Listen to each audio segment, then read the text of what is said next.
let's start by talking about Peopleware, Part 2.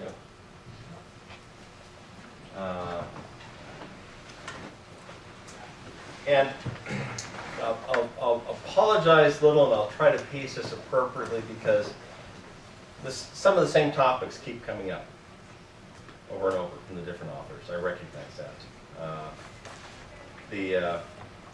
But part of what you need to recognize is, and some of you already know this because a lot of you have been out there as interns or have actual jobs now, how real some of these issues are. The furniture police. Oh, the open plan for programmers is probably one of the worst things that's ever happened. Programming is such an intellectual activity, and one where we're going to talk in a minute about flow. And you take someone, stick them in an open plan with people around. People can walk up. People can walk in front of you. They can be, maybe there's a cubicle wall, and they're talking quite loudly on the other side of the cubicle wall. These are some of the complaints, that my daughter has given me various times. And I love this first statement, that those making workplace decisions, meaning the actual design of the workplace, aren't doing the kind of work that suffers from the environment they're setting up. Either that or they have their office and they don't care.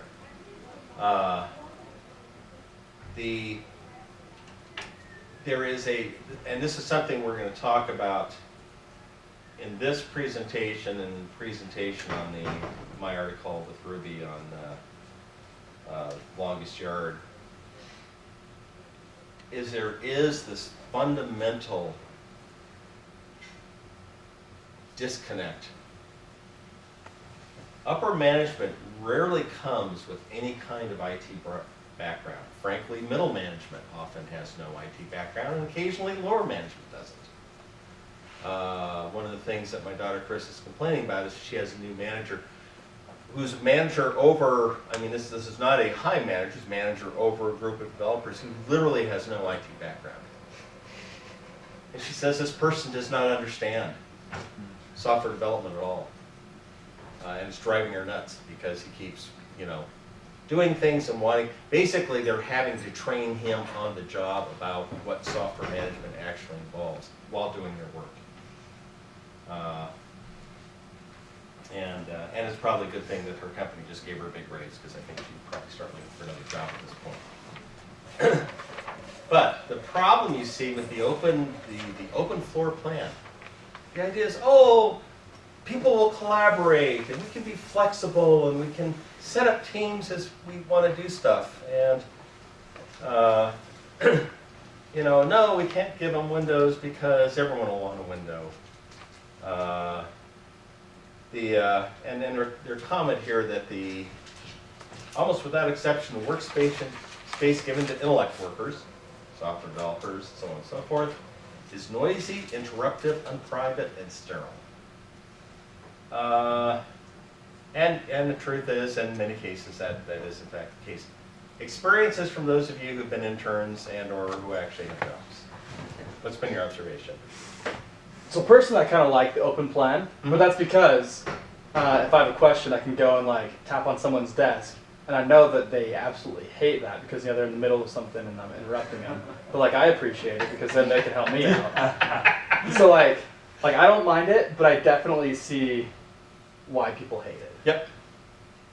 I've been to my wife's workplace, and they allow them to work from home 3 days a week, and they use Skype to interact and have all of these cooperative and learning experiences that they can do online and at their convenience. So I can message you and ask for help, and then you get to it as soon as you're done with whatever you thought you're at.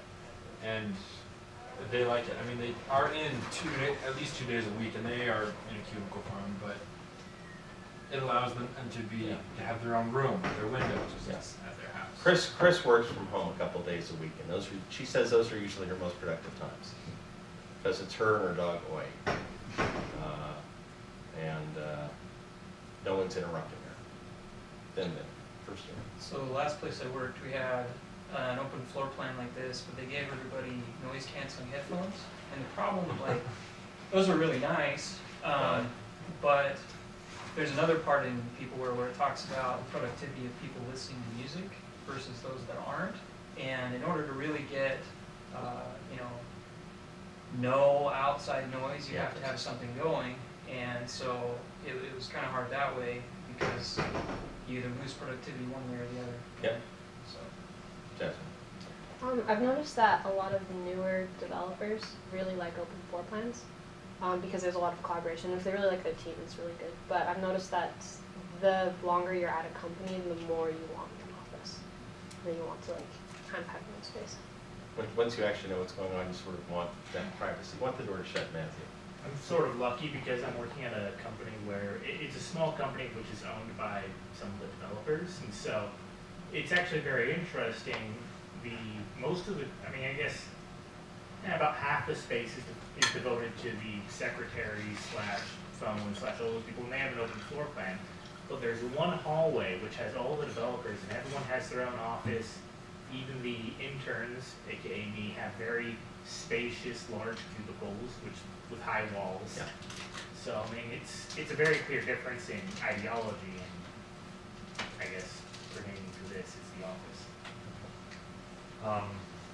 Yeah, Microsoft just announced they were going to spend $1 billion in making their stuff open floor too.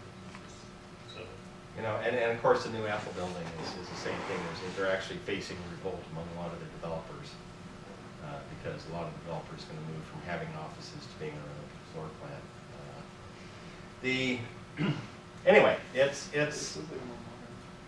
I mean, I've worked in both settings, as I've mentioned to you. When we moved from our first temporary offices to our permanent office with Pages, I fought for and got offices for all the developers. They weren't necessarily big offices. Mine was about 8 by 8. I had a desk. I had a 7-foot by 4-foot bookshelf on this wall. I had a 7-foot by 4-foot bookshelf behind me. I had my chair, and I had my door. And it was great. Oh, and there was a vertical window so people could knock at the window and I could see who was there, so they didn't have to actually open the door or whatever, and I could wave or say go away or whatever I wanted to do. And it made a big difference. And when we came to crunch time, we built a war room in another space where we had all the developers and all of QA at tables, and we were doing the coding and talking to each other and trying to close stuff out. We did that actually for about 3 months, getting the product out the door. But we all still had our offices that we could go back to. This is a big pet peeve. Yes, Dave. I've done just a little research on like cubicle farms, and there are open office spaces that can be done very well. Like back when like Frank Lloyd Wright was alive, he designed an open space office that was very, very efficient, but it had like space between desks. For when it wasn't your desk next to another person's desk and next to another person's desk, and just fixtures and lights and tall ceilings and things like that, which can make it efficient, but most people don't want to hire an extremely talented architect who thinks about this way. Yes. They'd rather just buy a bunch of tables. Yes, buy a bunch of tables or buy a bunch of cubicles, whatever. Yep. Okay, you never get anything done here between 5. Somewhere in my files, and I wrote down it, except most of my files are sitting down in my basement from when we moved a year ago. Rich Tennant used to do for the San Jose Mercury News a one-panel comic called The Fifth Wave, and a subset of that were called Real Programmer comics. And one which I cut out and saved and have in my files shows this big multi-story office building. All the windows are dark except one window way up there that's lit up. There's a little voice balloon coming out saying, "Oh wow." It says, "Real programmers do their best work between 9 p.m. and 3 a.m. And this is, their point here is that a lot of programmers will work overtime simply because their days get filled with interruptions. And it's only when after the non-programmers go home at night that they can work for hours at a stretch without someone coming to bother them. So you have it's why you have them coming in early, working late, working from home because there's few interruptions. Now here's the interesting thing. They cite, and we've talked some and we'll talk again about differences in productivity among developers. There are studies that range anywhere from 2 to 1 to 26 to 1, one of the earliest ones. And that's controlling for education and years of experience. The interesting thing that DeMarco and Lister point out is that with their study of various development organizations, there's a 10 to 1 difference in productivity among software organizations. And we've talked about the Dead Sea effect, which is sort of how software organizations go downhill. But you actually can have the opposite effect. If you get a really good software team, they tend to hire the best developers and they tend to keep them. But one of the things they observed is that the organizations that they surveyed, the ones that had the best performance, the space for those developers was quieter, more private, larger, and better protected from interruption. In other words, environment matters. If you want to build a top-notch development organization, keep in mind the environment. I mean, getting back, Matthew, to what they've done for the developers there, to give people the doors to close. And DeMarco and Lister make it clear, it's not that every person has to have her or his own office. So there are viable plans where you have 2 to 3 people in an office. But if you have it, you still want a door that closes, you want people who are working on more or less the same thing, and you want to put it so they don't have to sit and stare at each other. I once had, my gosh, I'm trying to think of who I talked to when this was. This may have been all the way back when I was at Singer Link working on the space shuttle simulator for NASA, one of my coworkers. We were talking about jobs we had not enjoyed. And he said that he had worked for a company where he was in an office, but it was 4 desks all set up facing each other. And he said it was our boss and 3 of us developers. And we were all set up to look at each other. He said every time I'd look up and wasn't hunched over my keyboard, he said my boss would glare at me. He said it was the most awful job there. And Yeah, it sounds like it. basically quit as soon as he could find a new job. So sometimes, you know, even the multiple office can do it. Okay. Saving money on space, and this gets back to the productivity. Noise is a big issue. And of course we have the famous noise canceling headphones, but then that requires you to actually listen to something, and as DeMarco and Lister say, they're debates as to whether or not the music, what music helps, or whether, you know, some developers don't want music, they just want silence. Others want music. Yeah, I'm a music person. I have certain albums I will put on when I have to code all night, like, you know, Golden Age of Wireless by Thomas Dolby. I'll plug that on and just let it repeat for 8 hours while I'm coding all night. Not that I code all night. Anyway, but I used to do that. The interesting thing that they noted, again, in the studies they did, is that when they had groups that were producing higher quality software, 66% said the noise of the environment in which they were working was fine. Groups that were producing more defects said only 8% reported that the noise level was okay. There's a real distraction issue there.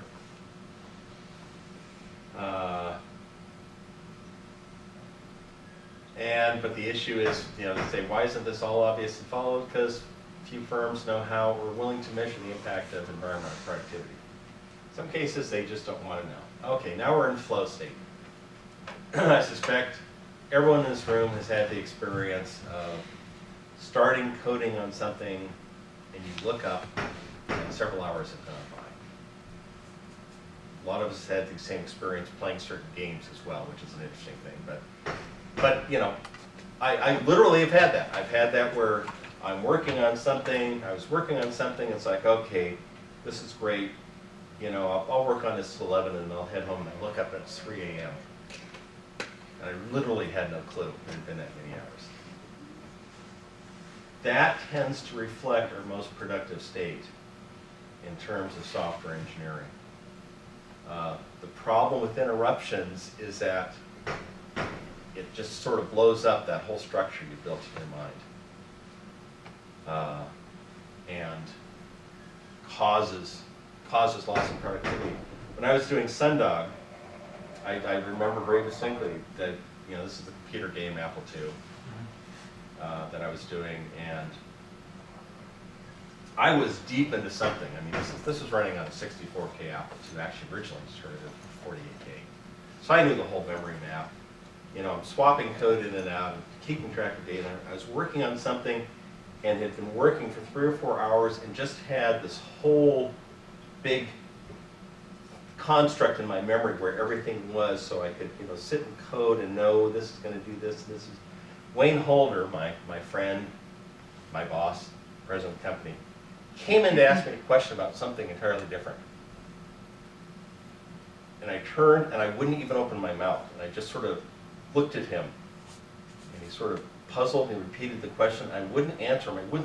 I knew the instant I said anything, it'd go poof. And he just sort of looked at me and walked away. And I went back and finished the work. About an hour later, I came and apologized. I said, Wayne, I'm really sorry. And Wayne's a brilliant programmer. And he understood. He said, oh, okay, I know what you're doing. The story they have, you do your thinking at home. One of the other issues here is that early software development work often involves a lot of sitting and thinking. When I was at Monitor Labs, we were doing a new line of data acquisition products, and I had to do I was basically the chief architect. This is embedded 6502, we're going to do fourth. And I had worked on a number of our existing products, and I had to basically figure out what our approach was going to be. And for 3 weeks, I sat in my office, and I chuckled reading this because it was the same thing. I had my feet up on the desk. I was staring at the ceiling. And for 3 weeks, I was basically trying to think through everything we were going to have to do, and what the implications were. I was doing a lot of the armor stuff. I was tracing paths and saying, oops, we're going to run into this problem here, let's back up, and so on. And I actually had two bosses. The VP of Engineering, Steve Goldberg, who was one of the co-founders of the company, deep techie, had done a lot of the original design and coding work on their products. He was fine with me doing this. I also had a non-tech manager who would stop by about once a day and glare at me. But you know, and I think one of the early times he said, you know, why aren't you doing anything? I said, I am doing stuff. I said, I'm devising the architecture for the Tabasco line. And I spent 3 weeks staring at the ceiling and thinking and thinking and thinking. And after about 3 weeks, one day I swung and put my feet down and picked out some graph paper and just started writing and designing the architecture and laying it out. And Guy Grotke and I designed it, and it worked just fine. I mean, we had more discovery and so on, but the point is, a lot of the work you do is deep intellectual work like that. It's just stuff you have to think through and do it without interruption, and without being called to meetings every hour on the hour, without, you know, various things that happen. Comments, observations from your own experience. Anyone? Bueller? Matthew? It's 100% true. I think we've all had that experience where you look at a problem which is really hard, and you just spend a lot of time. Usually, I guess for me, it's not actually staring at the ceiling, Yeah. and drawing out schematics or whatever because I need to see something physical. But you just stare at it for a long time until it works. And then it works. Other thoughts, observations, questions? Anyone? And one of the reasons we go through all this is that because you're going to find you have managers who don't necessarily understand this. Okay, it's a chapter on the telephone, which is pretty much dated. I still remember about 5 years ago, we were living in Denver, and our youngest daughter I would call her on the phone and she'd never answer the phone, and I'd leave voice messages and she wouldn't answer that, and I'd text her and she'd answer in like 10 seconds. That was sort of my first clue as far as some of the generational shift as far as telephones go. But we have lots of other feeds that can distract us. Notifications popping up, you know, all sorts of messaging feeds, email and so on. I'm doing some writing, and I've discovered that I pretty much have to sort of block off time not getting onto any social media platforms to get my writing done. Because I can waste a lot of time online without much effort. So this is part of the self-discipline of programming is learning how to shut off feeds and give yourself the uninterrupted time to do it. You have a question? I just a comment, I guess. Yeah. I've read several articles, and a lot of them will say that the most productive way to deal with your email, and this is a little different with things like instant messaging, especially if you're working at a company where you instant message each other. But especially with email, if you allocate yourself maybe 30 minutes in a day at 2 intervals, maybe at 12 you do email, at 4 you do email, and the rest of the time is doing your work, then you're going to be a bit more productive because your email is going to ruin your flow. Quite potentially it'll ruin your flow. And if if you get an email every hour and you answer it, you're really interrupting your flow that way. But if you can allocate time when you're not going to be on the flow and you're going to take care of whoever's bothering you, then you're going to be more productive that way. Okay. Other observations, thoughts, experiences? Anyone? Okay, the door, like Windows, door is a status symbol. And if everyone can't have one, no one can have one. They talk about piping music into an open workplace. That just strikes me as hell on earth. You're basically having me subject to someone else's decision as to what music they want in a programming workplace. I have heard that there's an office at Microsoft where they'll have one of their programmers choose a rock song of the day, but then it's over. It's a little break. Yeah, and that's something quite different from sort of music in the background all the time. And also, you'll see and again, talking about the Apple spaceship. Well, it's an open workplace, but we have these open pipes on the ceiling, and we've got these floor-to-ceiling windows, and we have this great abstract art on the wall, and it'll be an inspiring environment. And it's like, no, give me blinders and headphones and just let me work.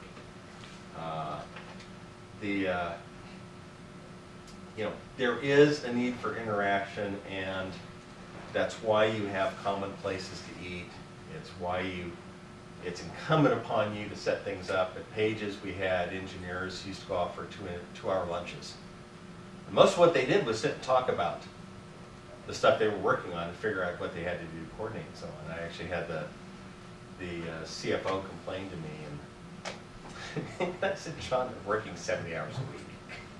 They can take as long for lunch as they want, as far as I'm concerned. We're getting their work done, we're talking to each other. They can take 2-hour lunches, I could care less. Any thoughts on this? This is sort of more of the same. DeMarco and Lister tend to sort of jump to various topics and repeat themselves. Yes? At one of the places I worked, one of the worst environments we were working on the same floor as the sales team. It was open concept, but we had the devs, and they separated us by the side of the room, but there were no walls put up, there were just huge desks, and then right across the way were the sales team, and then they would just be playing their pop music and talking out on their phones and riding around on the hoverboard, and it was a circus. Yeah. Yes. We had that same thing. We recently just kind of put everybody up on the same floor, and there was a huge debate because all the developers wanted the lights off, and all the sales guys wanted the lights on. And I kid you not, it was like World War III trying to decide how we were going to do it. Remember remember the negotiations and love songs, there are two different mindsets between marketing and developers. It really is. And I say that again, I have great respect, I have good friends who are marketers and so on, but boy, there's a reason developers have the term marketing slime.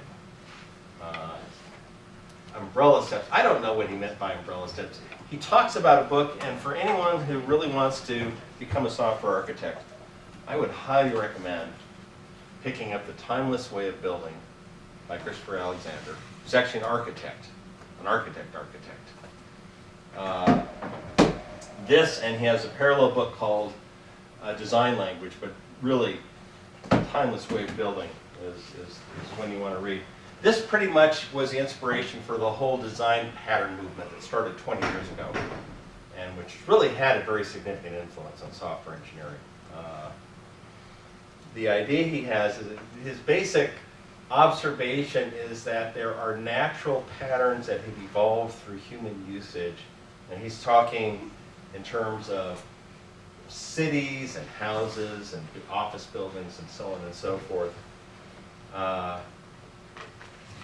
But he does talk about workspaces as well. DeMarco and Lister talk about some of his observations. And of course, what he describes as workspaces is pretty much almost opposite of what cubicles are. Because he says your wall in front of you shouldn't be too close, because you need, if you're going to look up and relax, you need something that you can focus on at a distance. If something is, if the cubicle, if you're sitting in a cubicle and the cubicle wall's like, 24 inches from your eyes, you can't relax your vision. It's right in front of there. Contrary-wise, he says, usually you tend to work better with the wall at your back. But that's usually just the opposite of what you have in cubicles. You have open stuff in your back, and you have a wall like 2 or 3 feet right in front of you. If you're getting everyone with the walls at their back, they're all looking at each other as well. Yeah. So, there are some good observations. Again, reading the book, you can take the observations for what they're worth. I keep putting this, and it always ends up on the first presentation I do instead of the last. We're going to talk, yes? So you had mentioned that we'll just run into managers that don't understand a lot of these different things. But what would you recommend as like the best step for us as new college graduates to tell our managers that they're just not understanding? Unless you're ready to lose your job. Yeah, pretty much. Well, thank you. I mean, that's the old, unless you walk in shape, prepare to be fired. You really can't charge. The managers aren't going to care what you as a new college graduate think, for the most part. Unless they consider you really exceptional and don't want to lose you. Good managers will listen. Good managers will actually know a lot of this stuff, and they'll be doing these same fights with management above them, because there are often some financial implications for trying to do this sort of thing. A lot of this is actually, like, as I said, it's more so that when you go to interview for jobs, you can look around and say, okay, this is what they're doing here at this job. This tells me some about the attitude they have and what they're doing and what I'm going to face and what the implication is going to be for my productivity and so on and so forth. Yeah. Well, it's also something you have to balance as far as whether you actually want to bring it up or not. Because if you become the champion of the process, you may end up with a job description that you didn't want. And so that's kind of what you'd have to do at most of the places I've worked. Yeah. You have to be a crusade. But and sometimes,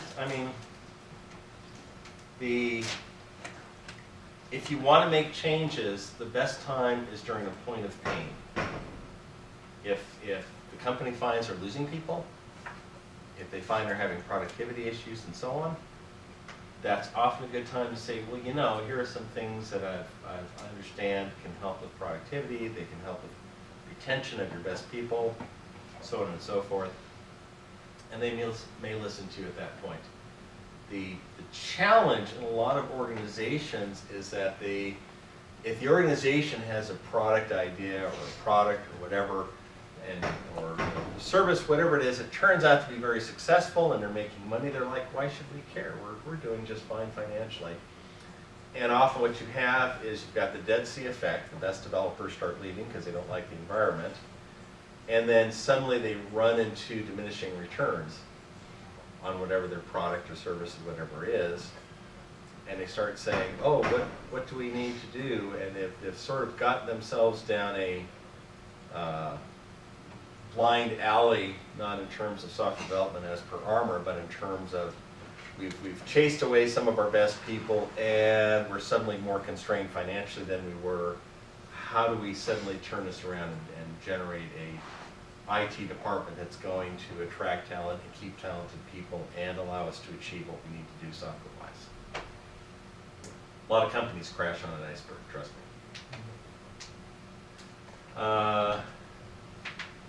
Okay, and we're going to talk about architecture and design document, Peopleware 3, or we'll go back to this at the end. Let's go ahead and take a break now till 5 till, and then we'll come back and cover one Webster reading, and we'll discuss architecture and design documents, and then you'll be team meetings for the rest of the time. Yeah, I mean, it's good.